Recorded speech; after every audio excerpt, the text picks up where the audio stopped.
호원장담 먹는 거 보면은 뭐 솔찬히 가까우니까 그러지 않겠어요? 허가도 안 하는데 큰줄 치는 거 보면은 뭐 자신 있으니까 그런 거 아니겠어요? 상생 협약으로 추진됐던 거는 거의 다 지금 대장동 터진 이후에 중단된 거로 알고 있어요. 그러니까 하나도 된 게 없어요. 골프장은 뭐 지금 허가 준비하는 걸로 알고 있고.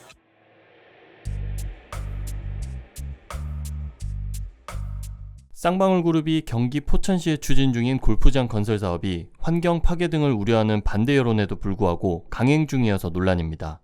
골프장 부지가 경사도가 심하고 원형 보존 비율이 높아 골프장으로 개발하기 부적합한 땅이라는 평가를 받았는데요. 골프장 인허가 절차 중 큰 문턱인 포천시 전략환경 영향평가를 통과했습니다. 당초 쌍방울은 36호를 제안했습니다. 그러나 원형 보전 비율이 27%라 높은 점, 그리고 인근 지역 주민 민가 피해를 우려해 외곽 지역 3홀이 축소돼 33홀로 조성이 가능하다는 결과가 나왔습니다. 쌍방울이 어떻게 이 사업을 밀어붙일 수 있었는지 사업 추진 과정에 대한 의혹도 커지고 있는데요. 이 사업을 추진할 당시 성남시 대장동 개발 사업 핵심 중 한 명인 고 유한기 전 성남도시개발공사 본부장이 포천도시공사 사장으로 재임하고 있었습니다. 당시 골프장 인허가권을 진 박윤국 포천시장은 더불어민주당 소속이었고 이재명 민주당 대표가 골프장 인허가 최종 권한을 가지고 있던 경기도지사였습니다.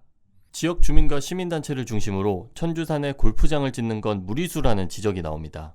포천시에 골프장이 많은 건 알지만 천주산 일대에서는 골프장 개발이 어렵다는 겁니다. 골프장이 들어설 천주산의 경사도는 25도 이상이 되는 곳이 전체 면적의 40% 이상을 차지합니다. 주민들은 천주산이 생태적 보존 가치가 크다며 도롱뇽, 가재가 서식하는 1급수가 흐르고 주민들은 이 물을 식수로 그대로 사용하고 있습니다. 저쪽 땅도 저 매입한 지가 10년이 넘었다고 골프장 들어온다고? 10년이라는데 아직 허가가 안 났단 말이지. 환경영향평가 보고서에도 골프장 개발로 인한 지형 변화 지수는 3.44로 일반적인 개발사업 지형 변화 지수보다 큰 것으로 나타났습니다. 지형 변화 지수는 개발 사업으로 인해 발생하는 지형적 변화를 수치로 나타낸 것으로 이 수치가 증가하면 개발에 따른 환경 훼손 정도도 심해진다는 걸 의미합니다. 포천시는 골프장 인허가 과정은 아직 30%가 채 안 된다며 향후 환경청, 산림청 심의 등을 거치면 홀수가 현저히 줄어들 가능성도 있다고 밝혔습니다. 아직 인허가 절차는 꽤 남아있지만 쌍방울이 골프장 개발이 어려운 곳을 왜 택했는지는 의문입니다. 주민들에 따르면 2020년부터 쌍방울 측에서 골프장이 무조건 지어진다며 향후 강제 수용을 당하면 싸게 팔릴 수 있으니 지금 파는 게 이익이라며 회유한 것으로 알려지고 있습니다. 호원장담 먹는 거 보면은 뭐 솔찬히 가까우니까 그러지 않겠어요? 골프장 무조건 진다 하고 뭐 그런 것이 허가도 안 하는데 큰줄 치는 거 보면은 뭐 자신 있으니까 그런 거 아니겠어요? 쌍방울그룹은 2020년 5월 골프장 사업을 위해 쌍방울을 포함한 계열사 5개사가 각각 20% 지분을 출자해 SBW 홀딩스를 설립했습니다. 230만 6,540제곱미터에 36홀 대중제 골프장을 짓겠다는 구상이었는데요.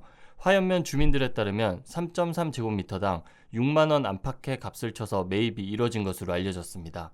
10%의 계약금을 내고 2년에서 3년 내 잔금을 지불한다는 조건으로 계약을 체결했는데요. 현재 지주들로부터 동의서를 받은 비율은 전체 면적 대비 70%를 넘었습니다.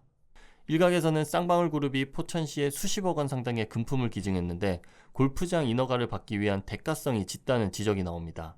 토지 매입이 본격적으로 이뤄진 2020년 7월 쌍방울은 민주당 소속의 박윤국 당시 포천시장이 이사장으로 있던 포천시 교육재단에 장학금 1억 원을 기부했습니다. 이후 쌍방울그룹은 2020년 12월 4일 골프장 제안서를 포천시에 제출했는데 하루 전날인 3일 새마을회 포천지부에 10억 원 상당의 물품을 기증했습니다.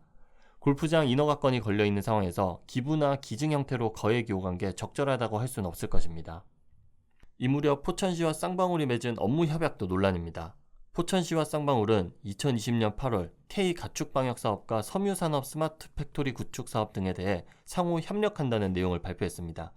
당시 업무협약식에는 박용국 포천시장과 김성태 쌍방울그룹 회장, 그룹 내 5개 계열사 대표 등이 참석했는데요. 2년여가 지난 현재까지 과시적인 성과는 아무것도 없습니다. 반면 골프장 건설 사업은 일사천리로 진행 중인데요. 업무협약 때 나온 4개 사업은 실종됐고 골프장 사업만 남게 됐습니다. 포천시 지역 내에서도 업무협약은 미끼였을 뿐 목적은 골프장 인허가였다는 말이 나오는 이유입니다. 상생 협약으로 추진됐던 거는 거의 다 지금 뭐 그 대장동 터진 이후에 중단된 걸로 알고 있어요. 그러니까 하나도 된 게 없어요. 골프장은 뭐 지금 허가 준비하는 걸로 알고 있고. 그냥 여기가 고속도로 뚫리면서 제일 큰 혜택 보는 게 이 골프장들이라 돈 벌 골프장이에요. 근데 우리 시민들은 혜택이 없고. 이에 쌍방울 관계자는 현지 조사 결과 경사도 등의 문제는 산지관리법 내에서 충족하는 것으로 확인했다며 업무 협약은 골프장 사업과 무관하고 골프장을 지으면 해당 지역에 공공기여를 의무적으로 하게 돼 있어 약 100억 원 상당의 공공기여를 두고 포천시와 협의 중이라고 말했습니다.